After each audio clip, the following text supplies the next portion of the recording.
After a big day at Sha Tin on Monday for National Day Cup, we're back at Happy Valley on a Wednesday night for an 8-race programme. There's stacks of quality at Sha Tin. There's a little bit on Wednesday night's programme as well. Very warm welcome to Racing to Win.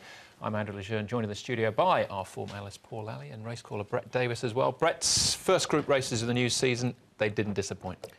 No, Andrew, still coming down really from what was a fabulous day of racing, and we'll have a look at that in a little more depth shortly in the racing review. Some other really good runs on the day. Super Rich obviously was a magnificent performance. He was almost backed as if unbeatable, and that was the case. He was tested too during the run. But Happy Valley's a good program. We've got a nice Class 2. Insatiable's a horse I'm looking forward to seeing because he's had 3 starts. He hasn't won yet, but he's been behind some real quality animals, and I think he's won himself. Yeah, talked of as a Derby horse last year. Didn't quite get there. Triple Trio didn't go off on Monday, Paul. Be a big jack going forward, and there's a big jackpot on Wednesday night at Happy Valley. Yeah, 1.3 million going into the jackpot, so it's estimating it to get up to around the $3 million mark, so there's a bit of extra money floating around. Some good even fields. There's a couple of shorties already. Namjong Plus has come up quite short. Insatiable, I think, will start quite short. But other than that, it looks like some good betting races along, and, of course, all the exotics you can throw them into. Yeah, and Sky Melody's come out of that race. So that's sort of maybe, you know, it was a small field anyway, wasn't it? It's taken the edge off it a little bit, yeah. All right, so well, all that to look forward to before we get into the Happy Valleys programme. Let's look back at Sha Tin on Monday with our racing review. 2 group races then, races 7 and 8 they were on the programme. Start off with the National Day Cup. Group 3, 1,000 metres, really seen as a match race in some sort between iVictory, champion sprinter from last year, and Hot King Prawn getting all the weight off his stablemate. Yep, good runs from both. Hot King Prawn had the score on the board over the straight 1,000, had the pull in the weights. iVictory really made him earn it, just blew up the last 100. So it probably worked out sort of, I guess, the way it potentially could have. It could have easily gone the other way too, had iVictory have just found that little bit more. But look, both quality performances, and going forward, I think, you know, iVictory's probably the horse you'd be highlighting a little more than Hot King Prawn. As you said on the day, Andrew, they'd love a Group 1 down the straight, wouldn't they, for Hot King Prawn? He's unbeaten 6 from 6, and he still looked like he had something in hand there. He wasn't completely flat out. He's a freak down the straight, the 1200. He's going to test him a bit more, though. Yeah, the conditions of the race definitely suited him over iVictory, so we'll look forward to a match-up. But look, he's done everything right, and he did win nicely enough, and he does show he's up to that grade, no problem. I mean, he did win at Happy Valley over the 1200 very strongly, and was beaten by Wishful Thinker at Sha Tin over the 1200. So it's not all doom and gloom for him when he does step to the Patrons Bowl coming up in late October. Yeah, Karras saying he's one of the best he's ridden as well, so in rare company there with he's been on the back of the likes of Able Friend. This is Beauty Generation, top weight here, sat on the leader's shoulder, he blew them away. This was a great performance. Oh, it's enormous, wasn't it? I mean, he just, you know, the conditions of the race were against him because he had to carry top weight. He won it last year with bottom weight. He had top weight here, and he just won easy. The only other good run I thought in this race was Ping Hai Star. He hit the line really strongly, and there's plenty more to come from him. So looking forward to seeing these two. And, well, just a great win from Beauty Generation, won easy. Ping Hai Star, they've got options now. What do they do, 1,600, 2,000? Yeah. You know, he raced like a 2,000-metre horse, I think. He did. He ran like most thought he would. He got back and closed off. Super run from him. But Beauty Generation, I must admit, when they came around the home turn, I was just astounded how he quickly put a length or two on them. He reminded me a little bit, and this is a big quote, he reminded me a bit of Morris, actually, when he won the Champions Mile. Morris did the same. He just put 2 lengths on the field and just looked like the Incredible Hulk running down the home stretch. And Beauty Generation is built like that. He's a real solid unit, obviously got stronger and stronger in the last 12 months, but with all that weight, he did a lot of the heavy lifting sitting outside the lead and then just pushed away with that weight. It's a fair quote. Someone said after the race, I think at Jenny was on the trackside play, that John thinks he's come back okay. Yeah. It's a decent enough quote, isn't it? A bit better than that. We should thank John Size and John Moore. Gave us some time before the races, and John Moore saying that, you know, this is a starting point for Beauty Generation as well. There's more to come. So just incredible performances in both races. As far as the rest of the card was concerned, there were some other big winners as well. Little Giant in the last, nearly a year off the track. That was an enormous performance from him, and as you touched on before, Super Rich. You know, the race was tough for him, but he still blew a decent field away. Yeah, I think it's clearly the highlighted day so far from the early stages of the season. Obviously, heading towards the Premier Bowl and the Sha Tin Trophy coming up at the end of the month. We'll see the emergence of a couple of others, hopefully. Pakistan Star, maybe DB Pin. So it's only going to get more exciting, I would have thought. Yeah, the big boys are coming out to play, aren't they? And we saw them there on Monday, so very exciting racing. It was great. Yep, absolutely. All right, well, before we get into Happy Valley once more, those are the big winners on the weekend. Let's see if we can find you some more with our horses to follow.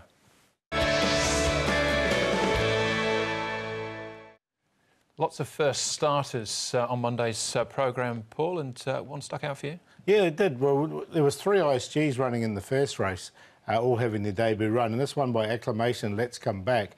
His track had only been OK leading into it, and I thought he stayed on really nicely here over the 1,000 metres. Once he gets up to 1,200 plus, I think you're going to see a really nice horse here. Romantic Chef was another one that did run really nicely. He just looked a little bit lost early, and I thought there's plenty more to come from him. But just to pick one out, I went with Let's Come Back. But I thought it was a good run from both those two horses. Epta wins as well, wasn't the worst? He was angling out there late as well. Lightly raced, sort for you as well, Brett? Yeah, mine's pretty easy to pick, really. I mean, it wasn't one that was sort of hidden away somewhere, sneaking through late. Jenny suggested he looked well going out onto the track, and you can see there he's held up Big Wood. He trialled enormous going into his first up performance.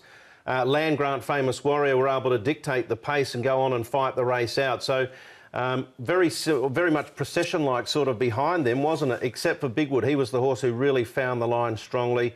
Looks a nice type. He'll turn 5 at the end of the calendar year, being a Northern Hemisphere bred, but just think he's starting to come right. Yeah, he was certainly an eye-catcher. Big Wood goes into the notebook as well. I found another first starter, one of John Sizes' horses here, Monkey Jewellery. Interesting name. I think it'd be an interesting horse going forward as well. Just his first start here, cost $6 million going through the ISG sale. Sam Clipton in the saddle here is giving him a lovely introduction. Just angles out, finds a bit of room. 70-70 wins the race. He's just behind him now, so a double on the afternoon for David Hall and 1 of 4 for Zach Purton. But just look at the way he hits the line. This is 1,200 metres.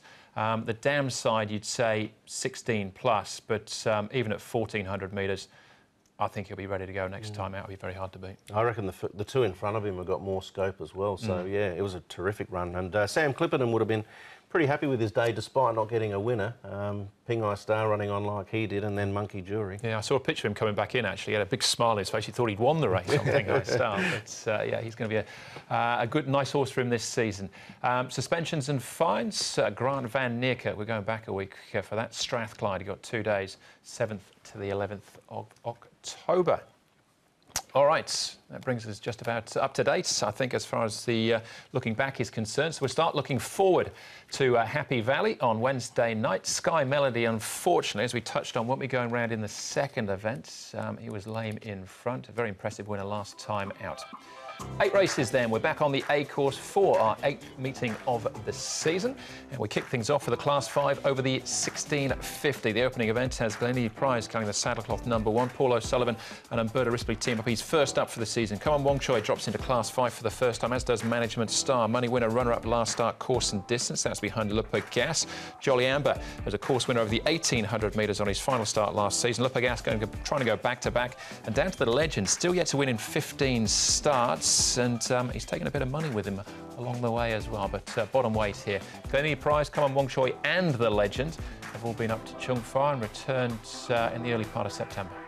All standing and cheering yesterday or on Monday, but we can sit down a little bit here for the first of the night of Class 5 and well, look, some average form to work through. Money winners a chance of being posted wide, unfortunately, for his connections. Looking at that speed map, Lurpa Gas, terrific win from him, it must be said, in this grade last start. He and Come on Wong Choi, little fantasy can roll forward, so potentially some speed here in the opener for the Class 5s. Money winner, you can see him here. He's taken no harm out of that race. It was a good run from him. He did have a low draw, so it's going to have to be a good ride from Derek Long from barrier 12 on Wednesday night. But the horse is doing everything that he needs to do here morning-wise. Here's Jolly Amber. He's just building up as well. He's put on a bit of weight, so I thought I'd show you that. He's put on 23 pounds. He's the one closest to us, so I don't know if he's totally tuned up, which is Jolly Amber.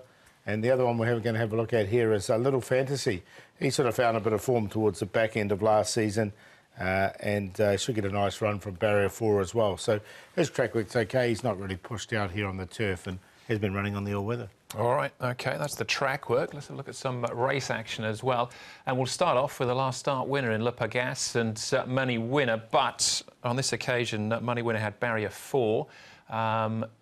He's moved out to barrier 12, which makes it harder. Yeah, this obviously, I think, is a grade where he can win. As Paul's highlighted, the track work is good. Le Pagasse, it must be said.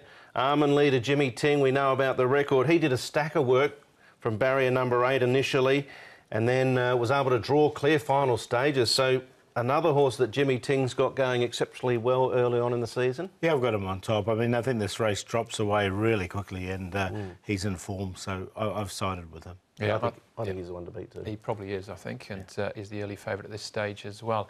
Kwai Chung Brothers, what about his chances in triumphant light on the back of this effort over the mile at Sha-Tin? Yeah, Kwai Chung Brothers is hard to catch. Kwai Chung Brothers, a bit like you in the under-9s in the Strathalbyn there, Brett, the way he goes. And he's on occasions, you know, he's won the one from his 22 starts. That's when you peaked, was it? Yeah, under-9 apple bobbing competition it was. And that's a few years ago now. But Triumphant Light as well, he's another one. He's only a one-time winner. Yeah, Triumphant Light, I can't copy him. The other one I'll give a bit of a chance to, though. All right, OK, might be one of those sort of races. Jolly Amber, well, he finished off last season with a win. Can he return and start with a win here as well over the 1650? It's a good question, Andrew. He's had a quiet, soft trial. Neil Callan to jump aboard from barrier number 1. He's had a lame right front leg issue back on the 9th of June and has taken some time to get over it. Just like the way he won here, he actually won with a little bit of class, and the 2 runs at the end of last prep were both good. He's obviously a little bit of a query, no race yet. Others have got a race under his belt. Potentially, he could be the one to beat Le Pagasse for me. Yeah, I've got him in the numbers as well. I'm just a little bit concerned that he's not quite fully tuned up. Yeah. Right. OK, well, we can have a look at Jolly Amber since then and some of his homework building up to this, along with Glenealy Prize. Yeah, well, Glenealy Prize, I actually didn't mind some of his work at Chunfa prior to coming back to Hong Kong. When I saw he drew barrier 11, I was disappointed. I wanted him to draw sort of 1 to 5 to be a winning chance. I will sneak him in for 4th, and I'm going to put Jolly Amber in because I just think potentially he might have a little bit more ability than most of these, but Paul's made a valid point. He might not be 100% yet, and that could be the difference. Yeah, I still put him in. I put Jolly Amber in. I didn't put Glenealy Prize in. I think a lot of Paul O'Sullivan's, he's just taking his time with these horses earlier on, so that was the reason behind it. All right, well, I think we might be all in agreement here. Le Pagasse, the one to beat? Yeah, I'm going to put Le Pagasse to beat Money Winner. So the same Quinella as the other night. Money Winner's, it's going to have to be a good ride from Derek Long, but he is a horse in form and the blinkers go back on him, so it might just focus him up a little bit. Little Fantasy's a really well-rated horse at the moment. He's one of 55 and he's down to 25. So, and he showed a little bit of form towards the back end of last season, so I got him in on a place line, and we've talked about Jolly Amber. But I think exotics are the way to go in the first, 9, 5, 10, 8. Yeah, I think he's the horse to beat Le Pagasse, and he could well win. I'll take a little chance with Jolly Amber, though, just on the back of that form from last season. So he could potentially beat Le Pagasse. Wouldn't be surprised if it was the other way around. Kwai Chung Brothers, £10 claim goes on. I won't completely give up on him. And I've got Glenealy Prize in. I did like some of his work from Chunfa, and I thought that trial was reasonable over the distance. The gates are concerned he's going to need luck, and so's the weight, but he's proven in the past he's good enough to win in this class. All right, 8s and 9s all round then. I did throw in Triumphal Win as well. I thought from a low gate, it was an improved run from him last time, might be still on the upgrade.